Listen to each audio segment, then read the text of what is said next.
challenging. It's a cool game. I want to play easy AI. Like just borderline retarded. You need to play Doom, my friend. You need to play fucking Doom. You are a god.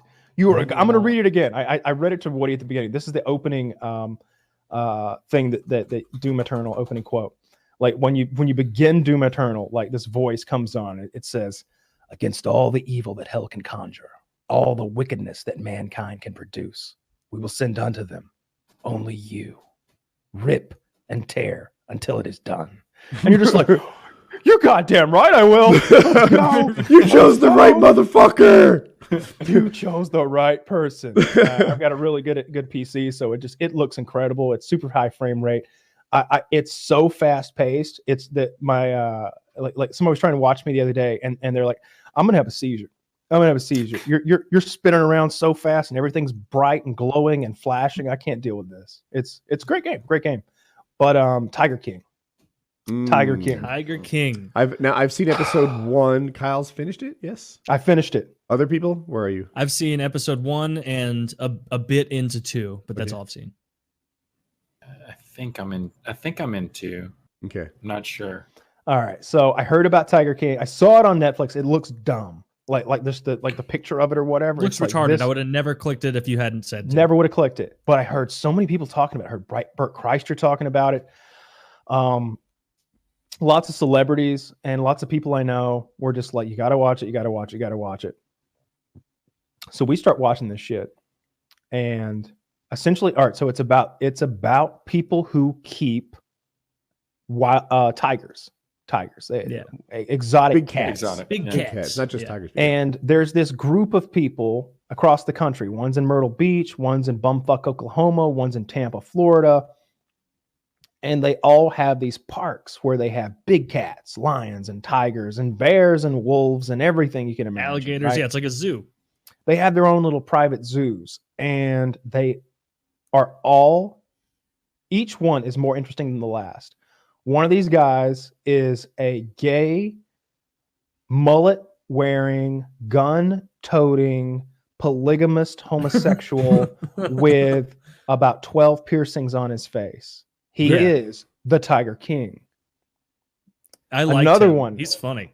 Another one, and they are not related, by the way. They know each other like the same way that like Richard and I know each other, because like we sort of did the same thing, and there's like a community of people who did that same thing or do that same thing, and we all kind of know each other because we see each other at conventions and like whatever. Like we're in the same like sphere of influence.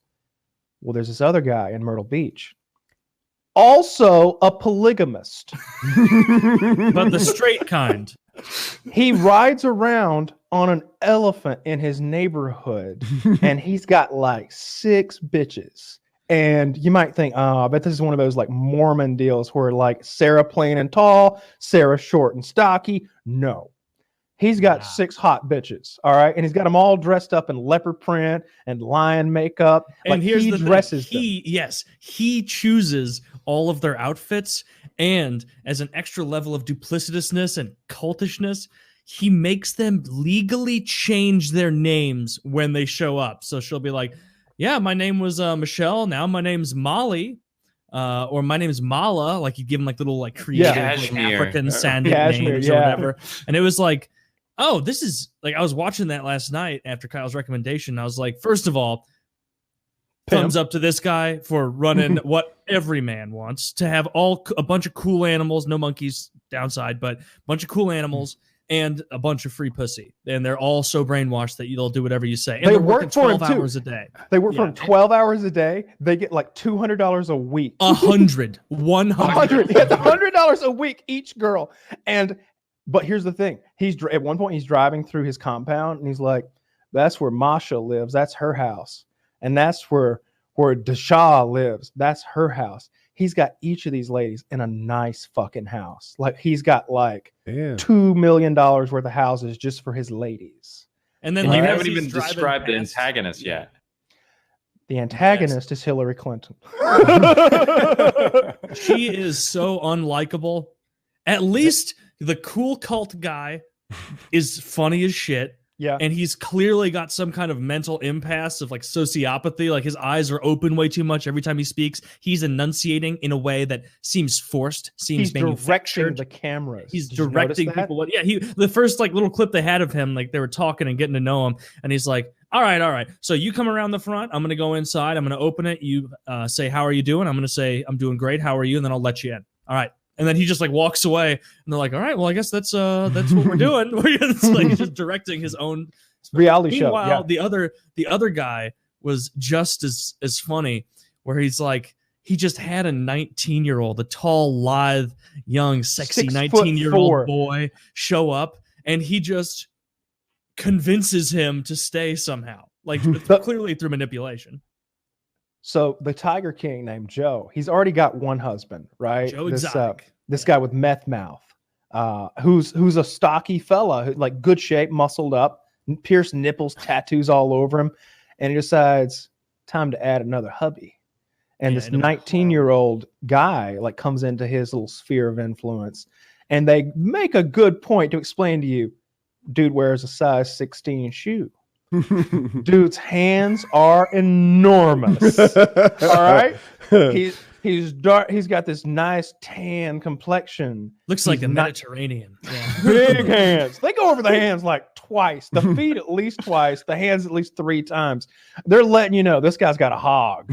All right, and Joe is all about it. And Joe asks him. He's like, I asked him, just how straight are you? And he said, pretty straight. And I said, let me ask you this. When you watch porn? Yeah, I watch porn.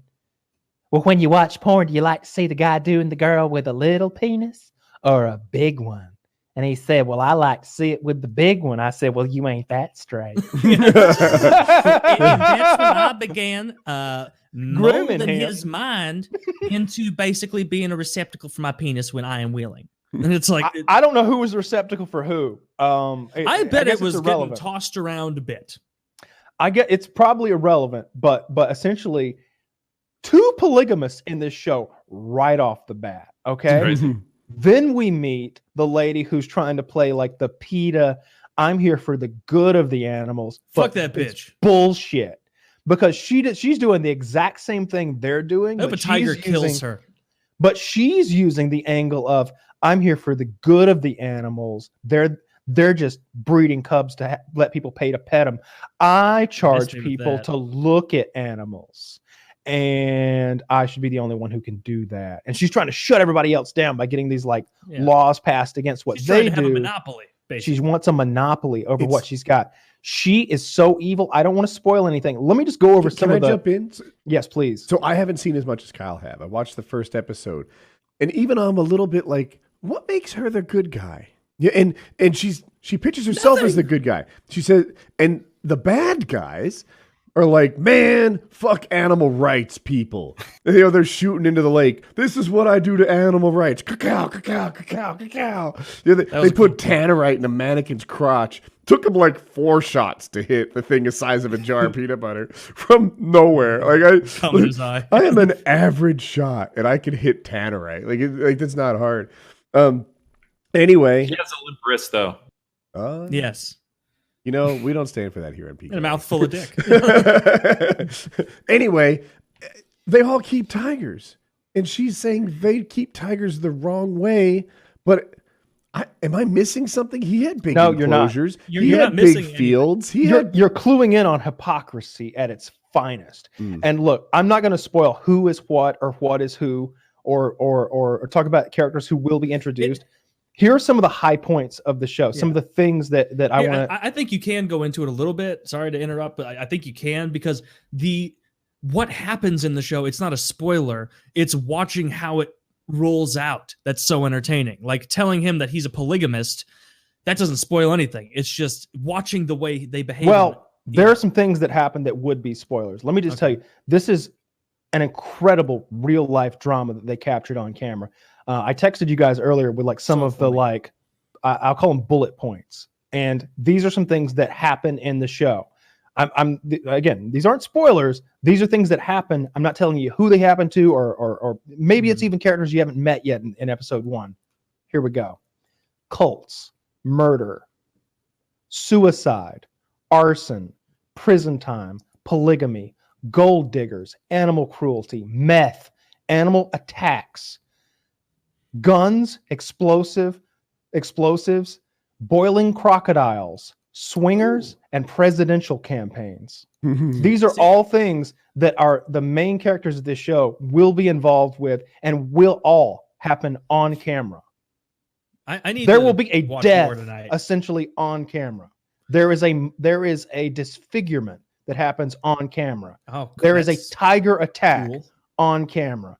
Is that why the guy has that crutch thing in episode 1? Actually, no. He has no legs. That's because that happened in a zipline accident. The most white trash ever way to lose your legs. Okay. He could have kept them, but he was working 16 hours a day for Joe, walking around on the tiger farm, and his feet got infected or something. They had to take his legs up to like the mid thigh, and so now he's got these like cool like prosthetics. He's like, a lot of people ask me, did the tigers eat your legs? Nah, zip lining. Yeah, now I fell down, totally crushed my feet, and good prognosis until Joe, he said you got to get back to work, and so I came back and I'm walking around on them, and like every single thing, from what I've seen, I'm thinking I might have got through all of episode 2 and part of 3 because I just had it on autoplay, and every single person who is caught in the wake of at least the 2 cult leader guys, the 2 polygamists, they all blame themselves for anything bad that happens to them. None of them blame the cult leader, at least so far. It's like, it's a master class in just manipulation for these people. They're all great manipulators, every one of them. Even Carol doesn't pay her employees. That made me so pissy. Volunteers. Like at least the other guys pay like $100 a week. $100 a week or $200 a week. And at least those guys are getting dick. She does not pay them. And it's a cult there too, essentially, because it reminded me so much of cults I've heard about, where like once you've been here a year, you get a red shirt. It's like a Scientology structure. After 2 years, a green shirt, and she's like, I don't really start noticing people until they've been here for 5 years, and I'm just like, I've seen you around a lot. And she's got this fake Hillary Clinton thing where she rolls her eyes and does these fake laughs. So Hillary Clinton. I want a tiger to kill her so much. I want her so much. Let me just say this: there's a lot of people in this documentary that want her dead. And there's a few that take some steps to make that happen. Yes. They tell you that in the opening episode. Right? Yeah, we're talking about dude flying around helicopters wanting to drop grenades and shit. That part was no. Contract killer. That was a joke. There are people who take steps. All right. He joked about, what if we drop some grenades? Steps are taken. Do you remember the clip? Plans are put in motion. And it was in the same clip as the shirt thing you're talking about, Kyle. So I'm sure all of us remember if that was episode 1, where some yellow shirt volunteer, blue shirt or whatever, like they're all in like a natural setting outside of some building, all getting ready to work. And she's just joking with this woman, like, are you going to be home for Christmas this year? And the volunteer is like, no Christmas for me. I haven't had Christmas in many years. And it's like, and she's like, oh, ha, ha, ha, that's so funny. All right, now go clean up tiger shit in my dirty ass pseudo zoo. And it's like, man, that was when it fully, like when she went off the precipice where she can't be redeemed for me, where it's like, man, you are up on your fucking high horse so hard on this gay guy who just wants some nice dick and this sociopath who just wants good pussy and tigers. And you are fucking conscripting armies of stupid women who would otherwise be involved in multi-level marketing schemes and getting them to. I could be selling Amway or Amy or Avon. Yeah, you could have had a pink Cadillac by now. I could have been. Yeah, exactly. Yeah. Like basically, and then they did a walkthrough of her kind of version of the zoo compared to gay guy harem and straight guy harems. Hers looks horrible in comparison. It's so overgrown. Like they were taking pictures and videos of like how you can't even see through the brush and the weeds growing up next to the side of the cage because it's so overgrown that like you have to go to certain angles to even see the tigers. And say what you will about those other 2 assholes, at least when you were looking at the clips of their businesses, you can see the tigers. They've got shit to play with. It looks like a zoo. They It let doesn't the look like you threw a patrons tiger and a bunch of hold- chicken wire. They let the patrons hold the cubs. You know, they take selfies with them and stuff. Yeah. Yeah. The enclosures That's- look bigger too. Yeah, that's a big part of their money making operation. It's called cub petting, and so here's the problem with that. Personally, I don't have a problem with it because these are endangered animals. There's 4,000 alive in the wild and like 15,000 in America in captivity or some shit like that. If they didn't want us to do this, they should have fucked better in the wild.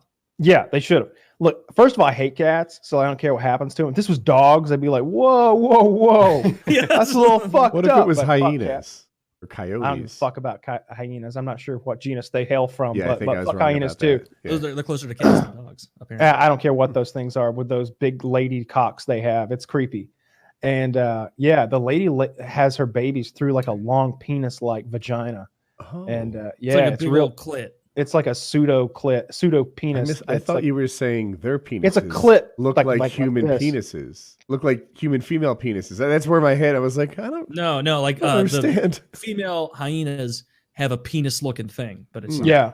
it's not. Yeah, it's a faux cock. So yeah, it's the most entertaining thing I've seen. It's better than making a murder. Excuse me. It's better than Making a Murderer, but it follows a similar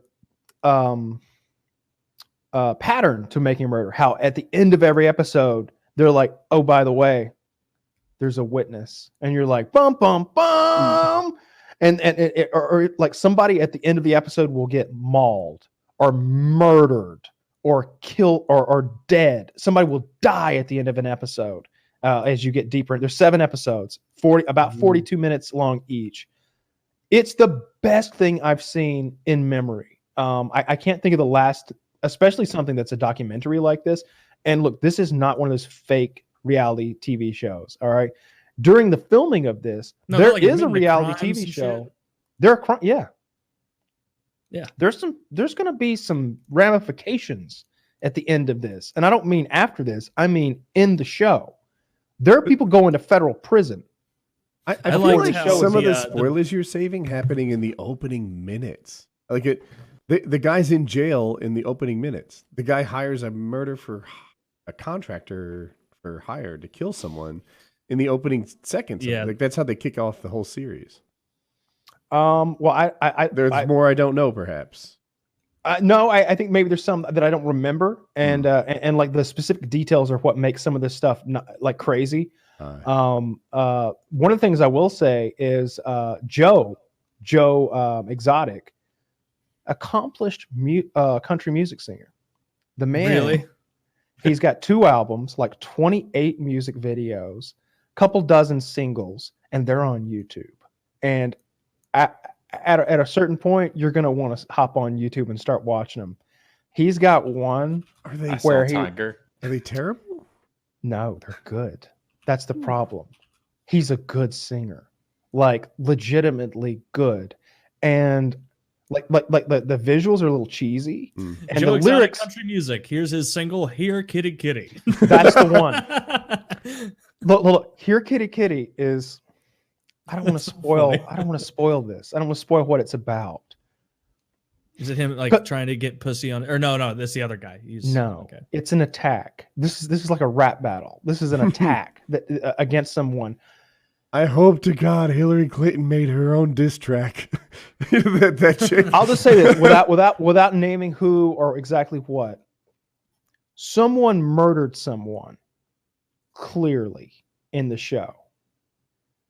And he made a song about how that other person murdered someone with an impersonator of them that looks so close that you do a double take. This guy rules. This guy is so cool. Cool What a guy of the baller. week so far. Cool guy of the week. Well, I can't give it to him because the Harlem of Bitches guy in fucking Florida, he's doing a good job. Doc is the man. Doc literally has like, they interview like one of his former ladies. She's like, I was 19 and my dad was like, don't fall in love with your boss. And I was like, well, I'm not. And then the next thing I know, he was paying for my titty implants and I didn't really want to get them, but it was more like they just scheduled the appointment and told me when I was going to go. And then they show her with the new boobs and it's like, It's a good thing you went, honey. That was a good move. But also the way she was saying, she's like, and I didn't really want the tits, but all I had in my head was, I would get a couple days rest. Recover from surgery, and I wanted the rest so bad I got new boobs. So, she got some nice boobies, and it was an improvement. All right, you get to take those home with you. Yeah, you're gonna keep those when you leave the cult. Yeah, you get to have those after the cult's done. You could tell she missed the cult. She was like talking a little shit on it, but it was like almost longingly. Yeah, I wish they'd been like, "Would you like to go back?" Well, I don't know. Maybe if we paid a little more. It was like she was down to go back. Because her new life involved splitting her own wood for her heat in her home, and I could tell maybe she missed whatever like mansion that Doc had her set up in, or hanging out with tigers and riding elephants. And God, starting a cult, good idea. I feel like Doc is going to say, "Why would I take you back? You're like 24 now." He has a harem. He has like 6 ladies, and like some of them have been there for like. I called it too. I called it. We were watching, and I was like, I think this guy's got a cult. I was like, notice how like all of his employees are like hot chicks, like all of them. Like you go to Joe's place, and he's literally hired ex-felons, right? Yeah. Off Craigslist. They all look like carnies. They look, they carnies. look That's like a good. carnies, yeah. They're grizzled, lots of missing teeth, long straggly hair. He's got them living in single wide trailers with 1 AC unit and no running water. Hardly. There's rodents in their house. Then you go over to the other guy's place, and he's got 6 rather attractive ladies, 20 to 30 years old, living in nice houses, dressed up however he wants them to, which is pretty scantily clad most of the time. Yeah. For a petting tiger session for children, that's. Oh, I want to go. I want to go. Yeah, the one guys were getting like expired meat or some shit from Walmart. Oh, I was going to talk about that in the back of the semi. Yeah. So to feed the tigers is an incredibly expensive thing. Yeah. Joe Exotic has about 230, 250 tigers. All right. These are huge animals. They stand up. They're like 10, 11 feet tall or something like that. Plus, like it doesn't even go into like how many lions he has, how many wolves, how many bears. They said $10,000 a cat and something like $750,000 $3. a year. That's what he said, right? 3 what? $3,000 a cat. I think it was Maybe $3,000 a cat per year or something like that. But it came to about $750,000 a year to feed the cats. And one of the ways that they supplement that, anytime there's roadkill, the highway patrol calls, they go pick that deer up, feed it to the cats. And what Walmart will do, he explained the scenario in which, like, maybe somebody takes their meat up to the counter, their car gets declined. Well, this person's handled the meat. It's been out of the freezer or the refrigerated area. They can't put it back. So they have to throw it away. Well, we get that. So what his employees do is they pick over these big trash cans full of expired meat from Walmart, pick out the good shit, and that's what they eat. Well, there's a better way. They could just show up with declined credit cards. Yeah, I know. I send Larry up to the Walmart twice a day with a bad card. It's so good. You got this show's great. It's so good. You couldn't script a better show. You couldn't. Like something about the people who are into exotic animals already, like they're odd people. Mm-hmm. And these are like the oddest of them. And every episode you get to meet you'll be like, well, we have filled the quota of creepy, weird dudes on this show. And then the next episode comes and they're like, this is more. Jeff. Jeff is a swinger who's a fake millionaire and a con man. And it's just like, oh God, this Jeff guy seems awful. I liked how he is. I liked how the series opened up with like some random fucking fat bald guy who also clearly loved animals, and he's like, yeah, I mean, it's kind of just, exotic animal lovers and, in the trade. It's kind of an extended family of sorts. You got the monkey people who are just kind of strange, honestly, but the big cat people, they will stab you right in the back. And it's like, how could this be a stereotype in this community? Where it's like, now the monkey people, they'll treat you right, but yeah, a little strange. But these cat people, you keep your eyes out when you're around a cat person. It's like, that was great. It's just Joe's firearm safety. Woo! That man should not have. First of all, he's always got a revolver on his side. I couldn't notice what it was. I don't know, maybe a Smith & Wesson or something. Probably a 38. It doesn't seem that loud. He's always got a revolver on. He wears it on a gun belt with like a bandolier bullets around, cowboy style. That's just part of one of his fetishes. There's a part where he wears thinks chaps. somebody. Yeah. This is a minor spoiler. This is like a tiny little thing that happens in one episode, but he thinks somebody sprayed his boots with cologne, which cats are crazy about. They freak out over it. And so he's in the cage by himself. In a bad way. Okay. It's on his boots. It's on him. So he's in the cage with a couple of tigers, and this tiger's clearly interested in his shoe. And he's like, shoe. Come on now. I'm trying to do my little thing for the camera. Tiger bites his boot, and he's got good boots on to his credit. But it bites his boot and starts dragging him. And he's hitting the tiger in the head with a cane, like a stick. You know, it's not injuring the tiger, but it's like, come on, let me go, let me go. And finally, he goes with the pistol, and he's just like shoots right next to its head. Bang! And the cat like drops him, and he's like, the fuck? I didn't know you had that. Well, this has changed the equation. Now the other two cats are like honing in on him, like because he's down now, right? And he's just like, I'll shoot you right between the fucking eyes. Nobody was coming to help Joe. It was just Joe in the cage with 3 fucking 800-pound tigers or something like that, and him with 5 shots left in his 6-shooter, just like, I'll shoot you right between the fucking eyes, trying to limp away. I can't wait. It's this does show's Joe great. have a leg problem? I'm getting my he's on a crutch. Yeah, he's got like a knee brace and a crutch on and off because we're hopping around through time a little bit. It's hard to follow. No, is the knee brace thing related to that attack? No, he had that before the attack and during the attack. That's not explained. Okay. I don't know. I figured like some like meniscus tear or some chronic injury. Zipline related also. Probably something real white trash. Why is zipline white trash? It's not to me. I don't know. I'm just saying that, I guess. Zipline to me is exotic vacation. You know, like, I went to Belize and took a zip line, or through the rainforest of the Amazon. There's a zip line. Stone Mountain zip line. I've done a good bit of zip lining. I'm a big fan. I like it a lot. Hey, did you see McMillions? I haven't seen it. What is it? Yes. Is that a McGregor thing? So no. Because I was going to say, right? as a fellow Georgian, McMillions is about the mafia-involved conspiracy to defraud the Monopoly McDonald's game. Yeah, I've heard of it. Yeah, I want to watch that. I'll watch that after Tiger Man or whatever the fuck. Tiger King is the shit, dude. Like I'm telling you, this Joe Exotic guy is the star, but he's got a supporting cast like none other. Like I'm telling you, like, what do you get to his wedding? His 3-way wedding. His 3-way gay wedding, dude. The guy who plays the female harem guy. Is his name Doc? Is that what it is? Doc. Yeah. He behaves like a villain cast in an 80s B movie, like way over the top in the way he clips his words at the end, and everything is spoken in a very odd open-mouthed form.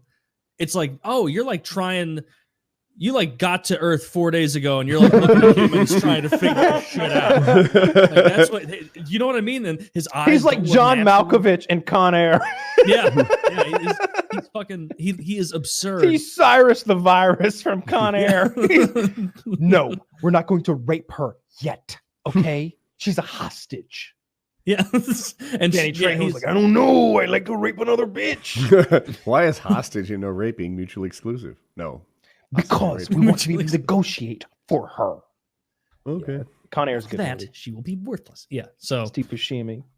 Yeah, I like Steve Buscemi. He's good. It's like wheeling men into Hannibal Lecter shit. I feel like it's masochist to not rape her, right? He's implying that she'll have no value if she's raped.